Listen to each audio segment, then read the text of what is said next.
Hi hello today our topic on రీసెంట్గా UNESCO release చేసినటువంటి global education monitoring report 2002లో ఈ రిపోర్ట్ని రిలీజ్ చేయడం ప్రారంభించినటువంటి యునెస్కో ప్రతి సంవత్సరం గ్లోబల్గా ఎడ్యుకేషనల్ గోల్స్ ఏ విధంగా మనం ఫుల్ఫిల్ చేయగలుగుతున్నామని చెప్పేసి ట్రాక్ చేయడం జరుగుతుంది.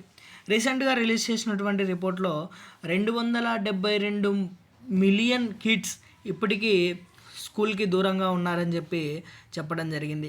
అందులో కూడా హాఫ్ ఆఫ్ ద కిడ్స్ వచ్చేసి సబ్ సహారన్ ఆఫ్రికా నుంచి ఉన్నారని చెప్పి రిపోర్ట్లో చెప్పడం జరిగింది.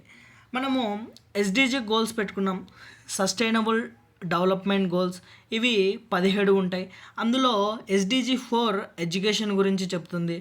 ఈ రిపోర్ట్లో చెప్పినటువంటి కొన్ని విషయాలు ఏమిటంటే, ఈ రిపోర్ట్లో చెప్పినటువంటి ఛాలెంజెస్ ఏమిటంటే, out of the school crisis, అంటే చాలామంది పిల్లలు ఇప్పటికీ స్కూల్కు వెళ్ళడం లేదు. అలాగే సరైనటువంటి నిధులు ఆయా దేశాలు సమకూర్చడం లేదు.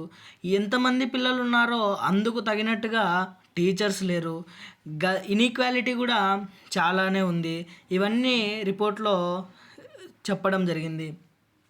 ఈ రిపోర్ట్ ఎడ్యుకేషన్లో ఉన్నటువంటి ట్రెండ్స్ని మానిటర్ చేసి అనలైజ్ చేసి ఆయా గవర్నమెంట్స్కి అండ్ స్టేక్ హోల్డర్స్కి ఇవ్వడం జరుగుతుంది. యునెస్కో యొక్క అబ్రివేషన్ వచ్చేసి United Nation Educational, Scientific and Cultural Organization. 1945లో దీన్ని లండన్లో ఏర్పాటు చేశారు. తర్వాత 1946లో దీన్ని మరొక ప్రదేశానికి మార్చడం జరిగింది. అదే ఇప్పుడు దీనికి హెడ్ క్వార్టర్గా ఉంది. ఆ హెడ్ క్వార్టర్ పేరు ఏమిటనేది మీరు కమెంట్లో కమెంట్ చేయండి. Thank you.